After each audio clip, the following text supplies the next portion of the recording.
నమస్కారం. NI news కి స్వాగతం. హెడ్లైన్ చూద్దాం.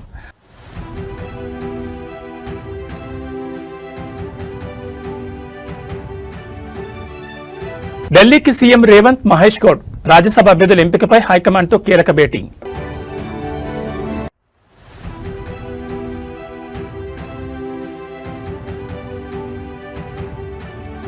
ఏపీ రాజకీయంలో కొత్త మలుపు. మండలి చైర్మన్పై వైసీపీ ఎమ్మెల్సీల అవిశ్వాస తీర్మానం.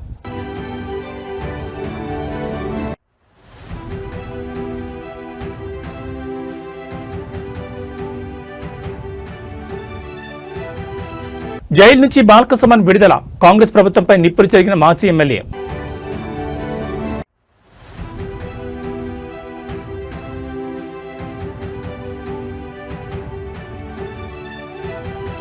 దుబాయ్పై ఇరాన్ మళ్లీ దాడులు. అమెరికా ఎంబసీలో భారీగా మంటలు.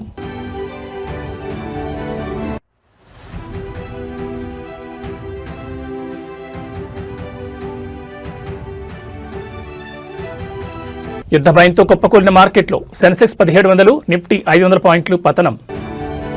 ఇక డీటెయిల్స్ చూస్తే తెలంగాణ రాజకీయాల్లో రాజ్యసభ ఎన్నికల హీట్ పెరిగింది. ఈ నేపథ్యంలో సీఎం రేవంత్ రెడ్డి ఈ రోజు ఢిల్లీకి బయలుదేరనున్నారు. ఆయనతో పాటు టీపీసీసీ చీఫ్ మహేష్ కుమార్ కూడా ఢిల్లీకి వెళ్తున్నారు. రాజ్యసభ అభ్యర్థుల ఎంపికపై పార్టీ అధిష్టానంతో కీలక చర్చలు జరపనున్నారు. 2 ఖాళీల్లో ఒక సీటు ఇప్పటికే సీనియర్ నేత అభిషేక్ మను సింఘ్వీకి ఖరారైనట్లు సమాచారం. సింఘ్వీ ఇప్పటికే హైదరాబాద్ చేరుకుని స్థానిక నాయకులతో భేటీ అయినట్టు తెలుస్తోంది.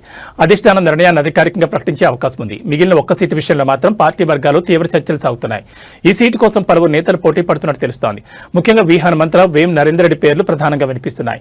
ఇదిలా ఉండగా మాదిగ సమాజానికి అవకాశం ఇవ్వాలని ప్రముఖ దళిత నాయకుడు మందకృష్ణ మాదిగ పార్టీ అధిష్టానానికి లేఖ రాసినట్లు సమాచారం. సామాజిక సమీకరణలను దృష్టిలో ఉంచుకుని నిర్ణయం తీసుకోవాలని ఆయన విజ్ఞప్తి చేశారు. మొత్తంగా సీఎం రేవంత్ రెడ్డి ఢిల్లీ పర్యటన అనంతరం పరిస్థితి స్పష్టతకు వచ్చే అవకాశం ఉంది. రాజ్యసభ అభ్యర్థుల ఎంపికపై అధిష్టానం తుది నిర్ణయం తీసుకోనుండడంతో రాష్ట్ర కాంగ్రెస్ వర్గాల్లో ఉత్కంఠ నెలకొంది.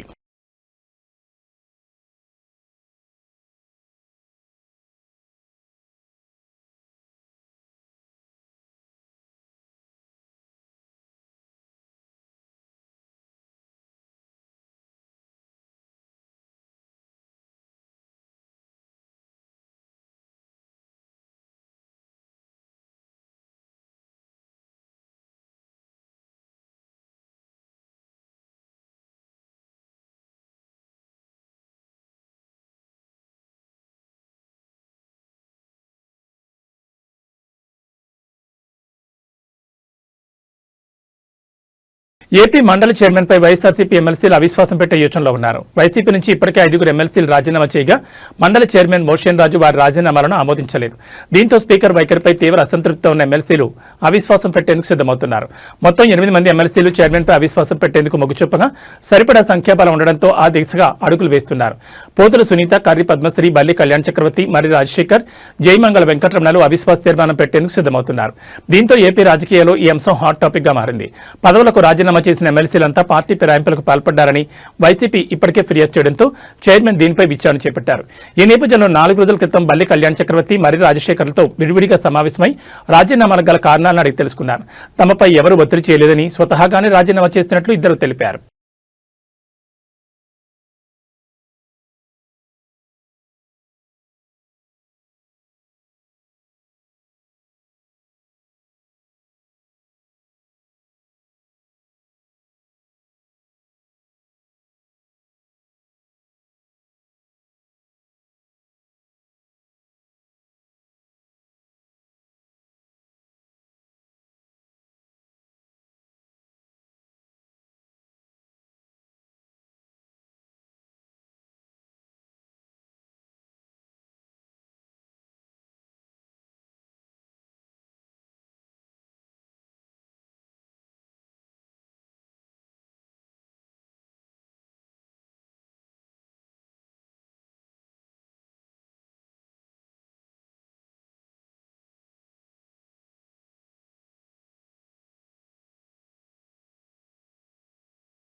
బీఆర్ఎస్ మాజీ ఎమ్మెల్యే బాలకసుమన్ ఆదిలాబాద్ జైలు నుంచి బెయిల్పై విడుదలయ్యారు. మంచిర్యాల జిల్లా కేతనపల్లి మున్సిపల్ ఎన్నిక సందర్భంగా మాజీ ఎమ్మెల్యే బాలకసుమన్ సహా బీఆర్ఎస్ నాయకులపై పెట్టిన అక్రమ కేసులో జిల్లా సెషన్స్ కోర్టు సోమవారం బెయిల్ మంజూరు చేయడంతో ఆయన బయటకొచ్చారు.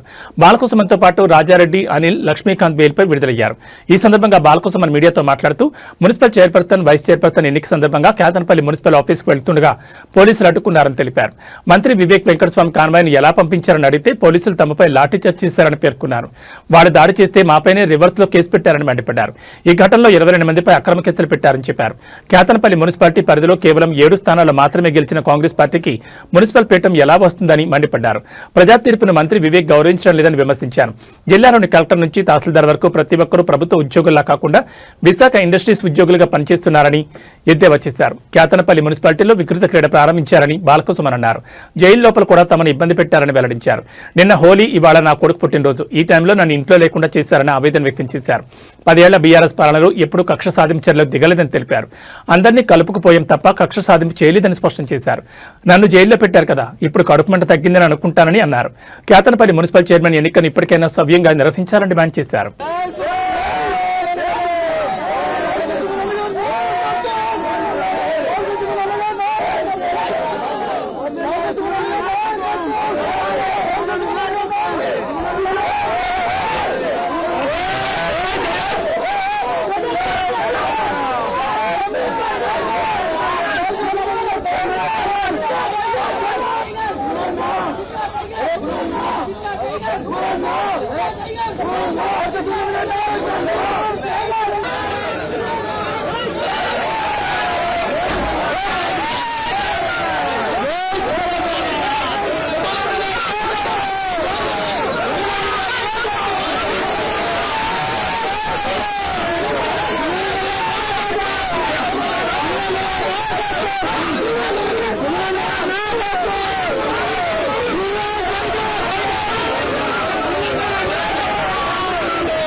ఇవాళకి 16 రోజులు.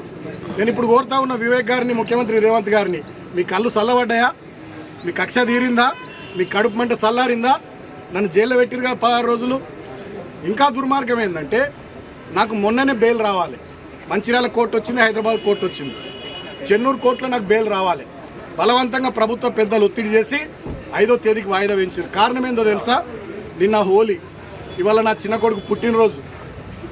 ఈ 2 సందర్భాలలో నేను నా ఇంటికాడ నా కుటుంబ సభ్యులతో ఉండొద్దనే ఒక సాడిస్టిక్ ప్లెజర్, పైశాచిక ఆనందం కొద్దీ నిన్న ఇయ్యాల నన్ను జైల్లో ఉంచాలని చెప్పి 5వ తేదీకి వాయిదా వేయించారు. కానీ నేను మా అడ్వకేట్లకు సెల్యూట్ చేస్తూ ఉన్నా. మా కేసీఆర్ గారు ఎప్పటికప్పుడు మానిటర్ చేసి వారికి కూడా కృతజ్ఞతలు. మా అడ్వకేట్లు మంచిర్యాలలో కానీ, చెన్నూరులో కానీ, హైదరాబాద్లో కానీ మాకు బెయిల్ రావడానికి వాళ్ళు బాగా కృషి చేసి వాళ్ళకు హృదయపూర్వకంగా కృతజ్ఞతలు. రంగుల పండుగ హోలీని మేడ్చల్ ఎమ్మెల్యే మల్లారెడ్డి అత్యంత ఉత్సాహంగా జరుపుకున్నారు. బోయినపల్లిలోని ఆయన నివాసంలో ఏర్పాటు చేసిన వేడుకల్లో కుటుంబ సభ్యులు భారీ సంఖ్యలో తరలివచ్చిన కార్యకర్తలతో కలిసి ఆయన రంగులు పూసుకున్నారు. ఎప్పుడూ తనదైన మాటలతో, మేనరిజంతో అందరినీ అలరించే మల్లారెడ్డి ఈసారి హోలీ పాటలకు కార్యకర్తలతో కలిసి తీన్మార్ స్టెప్పులు వేశారు. హోలీ అంటే సంతోషం, అందరూ కలిసిమెలిసి ఉండాలని ఆయన ఈ సందర్భంగా సందేశాన్ని ఇచ్చారు. మల్లారెడ్డి డాన్సులు చేస్తున్న వీడియోలు ప్రస్తుతం సోషల్ మీడియాలో వైరల్ అవుతున్నాయి.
ఉన్నటువంటి భాగ్యనగర బస్సులు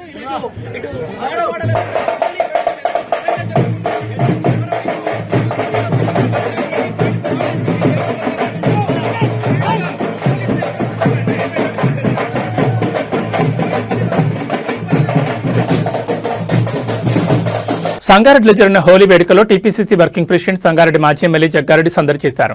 రామ్ మందిర్ దగ్గర జరిగిన వేడుకల్లో చిన్ననాటి మిత్రులు, సన్నిహితులు, స్థానిక ప్రజలపై రంగులు చల్లారు జగ్గారెడ్డి. కార్యక్రమంలో డీజే పాటలు, డప్పు చప్పుళ్లకు అనుగుణంగా చిన్నారులతో కలిసి డాన్సులు వేశారు. తానే స్వయంగా డప్పు కొడుతూ నృత్యం చేయడం ప్రత్యేక ఆకర్షణగా నిలిచింది. అనంతరం పట్టణంలోని రామ్ మందిర్ కమాన్ వద్ద ఏర్పాటు చేసిన ఒట్టి కొట్టే కార్యక్రమంలో పాల్గొని అందరినీ ఉత్సాహపరిచారు.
రాష్ట్రంలో మరో ఘోర రోడ్డు ప్రమాదం చోటు చేసుకుంది. వేగంగా వెళ్తున్న కారు ఆగి ఉన్న లారీని ఢీకొట్టడంతో 5గురు ప్రాణాలు కోల్పోయారు.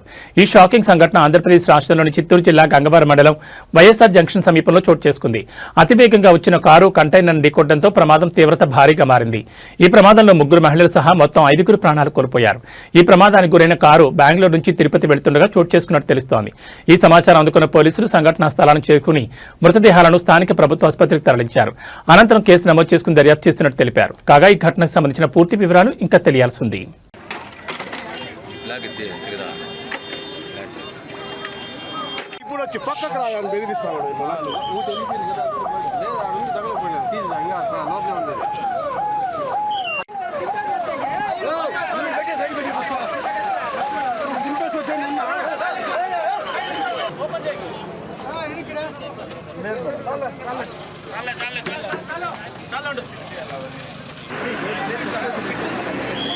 బాలాజీ బాలాజీ బాలాజీ బాలాజీ చెప్తాం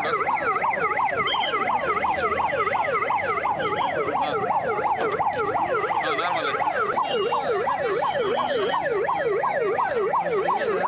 ఎన్నో ఏళ్లుగా వస్తున్న సాంప్రదాయాన్ని కొనసాగించే క్రమంలో పెద్ద మొత్తంలో భక్తులు అగ్నిగుండంలో పడిపోవడంతో తీవ్ర గాయాలయ్యాయి. ఈ షాకింగ్ సంఘటన ఉమ్మడి నల్గొండ జిల్లా వేములపల్లి మండలం ఆమనగల్లు గ్రామంలో జరుగుతున్న శ్రీ పార్వతీ రామలింగేశ్వర స్వామి ఉత్సవాల్లో చోటు చేసుకుంది. స్వామివారి కళ్యాణోత్సవం అనంతరం నిర్వహించిన అగ్నిగుండం కార్యక్రమంలో ఊహించిన విధంగా తొక్కిసలాట జరగడంతో భక్తులు నిప్పుల గుండంలో పడిపోయారు. ఈ హృదయ విదారక సంఘటనలో సుమారు 10 మంది భక్తులకు తీవ్ర గాయాలయ్యాయి. మహాశివరాత్రి ఉత్సవం అనంతరం పార్వతీ రామలింగేశ్వర స్వామి కళ్యాణం ఘనంగా చేశారు.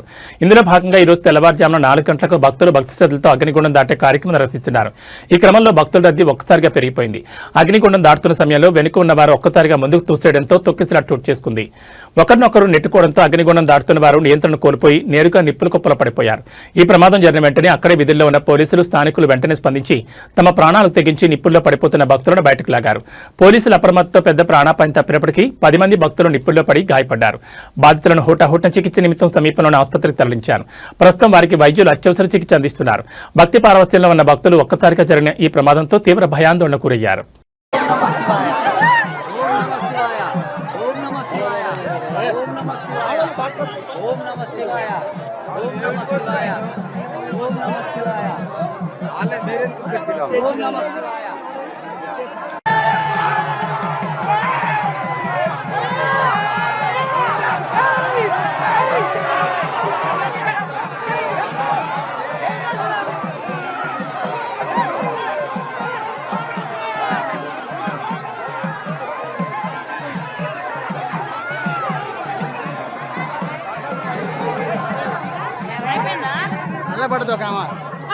హైదరాబాద్లోని బాచుపల్లిలో మంగళవారం రాత్రి సంభవించిన భారీ అగ్ని ప్రమాదం తీవ్ర విషాదాన్ని, భారీ ఆస్తి నష్టాన్ని మిగిల్చింది.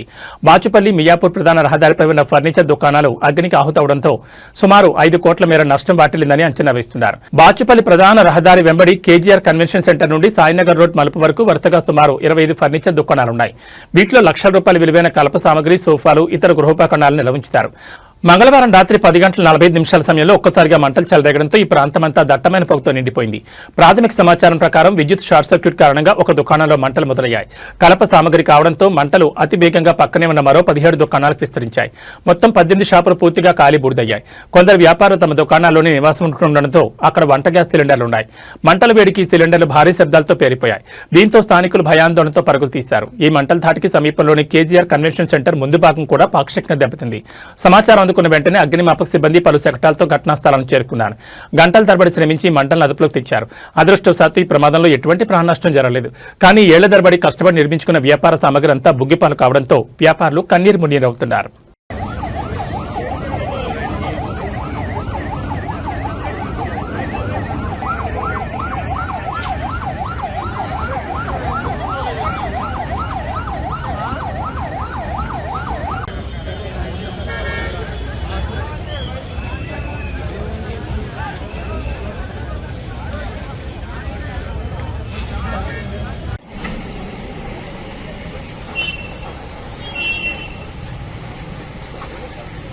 ఇదంతా ఫర్నిచర్ షాపులు కదా, లోపలన్నీ తగలబడిపోతున్నాయి. KGR function back side, KGR function back side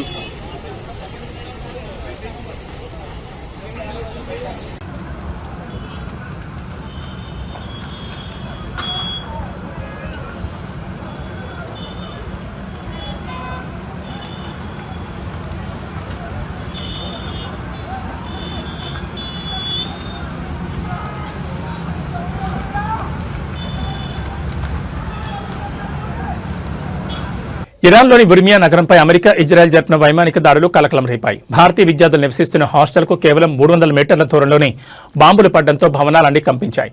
ఉర్మియా యూనివర్సిటీలో చదువుకుంటున్న కాశ్మీరీ విద్యార్థులు తీవ్ర భయాందోళనకు గురయ్యారు. ప్రతి గంటకు ఫైటర్ జెట్లు గాల్లో చక్కర్లు కొడుతున్నాయని, స్థానికులు నగరాన్ని వదిలి వెళుతున్నారని సమాచారం. యుద్ధం కారణంగా ప్రాంతమంతా దట్టమైన పొగతో నిండిపోయింది.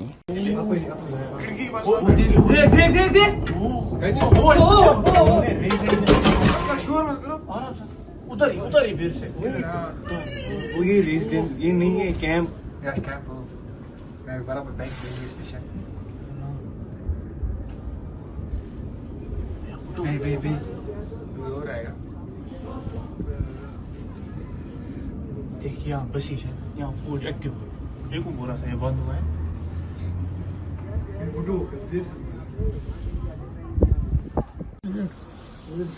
Oh, अच्छा तो नमाज अल्लाह कसम अल्लाह कसम randomly फेंक అమెరికా ఇజ్రాయెల్పై ఇరాన్ ప్రతీకార దాడులు కొనసాగుతున్నాయి. గల్ఫ్ దేశాల్లో అమెరికా కార్యాలయాలు, వైమానిక స్థావరాలు లక్ష్యంగా దాడులు జరుగుతున్నాయి.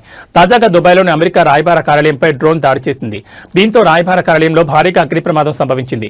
ఇందుకు సంబంధించిన వీడియో వైరల్ అవుతోంది. శనివారం Iran supreme leader Ayatollah Khamenei హత్య దగ్గర నుంచి ఇరాన్ ప్రతీకార దాడులతో చెలరేగిపోతోంది.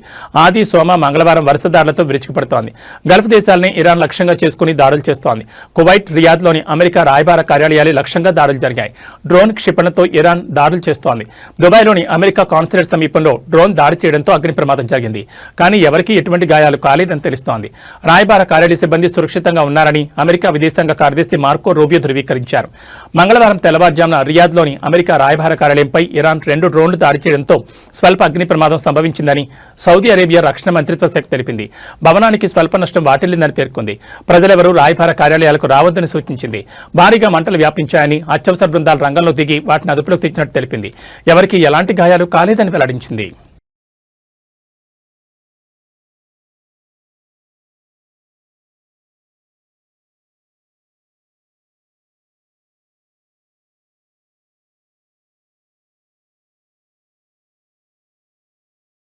అమెరికా, ఇజ్రాయెల్ దేశాలు ఇరాన్పై చేసిన సంయుక్త దాడి మిడిల్ ఈస్ట్ కంట్రీస్ పై తీవ్ర ప్రభావం చూపుతోంది.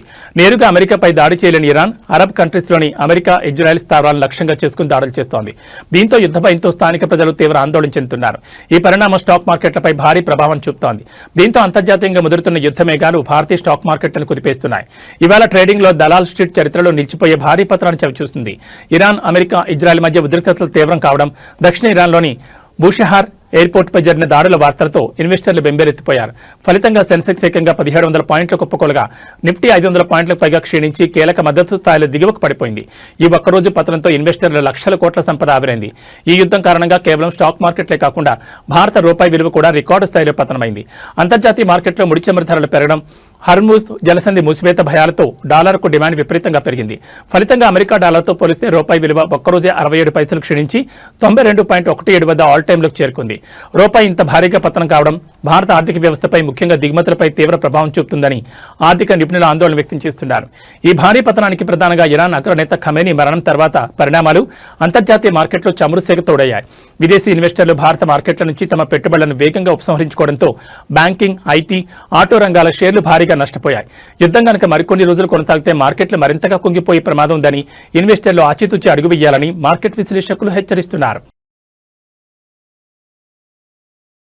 3 రోజుల క్రితం వరకు భారీగా పెరిగిన బంగారం ధర ఇప్పుడు దిగివస్తోంది. పెళ్లిళ్లు, ఇతర శుభకార్యాల కోసం బంగారం కొనుగోలు చేయాలని ఎదురు చూసేవారికి ఇదే మంచి సమయం అని చెప్పాలి.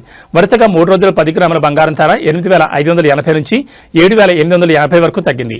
అంతర్జాతీయంగా నెలకొన్న యుద్ధ పరిస్థితుల ప్రభావంతోనే ధరలు తగ్గుతున్నట్లు నిపుణులు చెబుతున్నారు. మరోవైపు రూపాయి మారకం విలువ డాలర్తో పోలిస్తే మరో 67 పైసలు పతనమైంది. దీనివల్ల కూడా బంగారం, వెండి ధరలు తగ్గినట్లుగా విశ్లేషిస్తున్నారు. ఇవాళ బంగారం, వెండి ధరలు ఇలా ఉన్నాయి. 24 క్యారెట్ల బంగారం 10 గ్రాముల ధర 3,110 రూపాయలు తగ్గి 1,64,510కి దిగి వచ్చింది. అదేవిధంగా 22 క్యారెట్ల బంగారం 10 గ్రాముల ధర 2,850 రూపాయలు తగ్గి 1,50,800కి తగ్గింది. వెండి ధర కూడా భారీగా పతనమైంది. జనవరి నెలలో ఏకంగా 60% పెరిగి కిలో వెండి ధర 4 లక్షల మార్కు అందుకోగా ఫిబ్రవరి నుంచి వెండి ధరలు తగ్గుతూ వచ్చాయి. కొద్ది రోజులుగా ధర 2,70,000 నుంచి 3 లక్షల మధ్య ఊగిసలాడుతోంది. బుధవారం కిలో వెండిపై 20,000 తగ్గడంతో ధర 2,95,000కు పతనమైంది.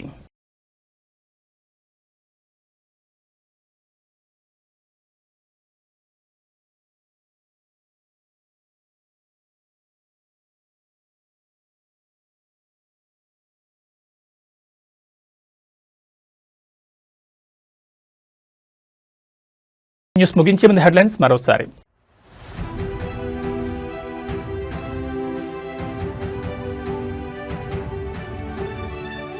ఢిల్లీకి సీఎం రేవంత్, మహేష్ గౌడ్ రాజ్యసభ అభ్యర్థుల ఎంపికపై హైకమాండ్తో కీలక భేటీ.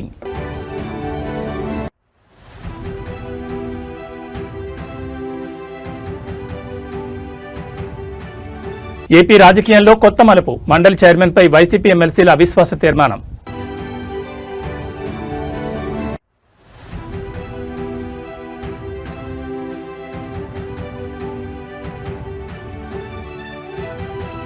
జైలు నుంచి బాల్కసుమన్ విడుదల, కాంగ్రెస్ ప్రభుత్వంపై నిప్పులు చెరిగిన మాజీ ఎమ్మెల్యే.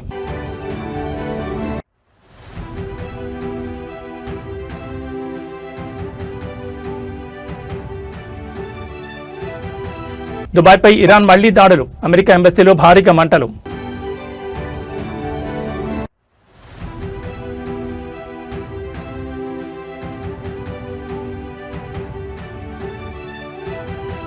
యుద్ధ భయంతో కుప్పకూలిన మార్కెట్లో సెన్సెక్స్ 1700, నిఫ్టీ 500 పాయింట్లు పతనం. ఏబీ బులెటిన్ విశేషాలు. నమస్కారం.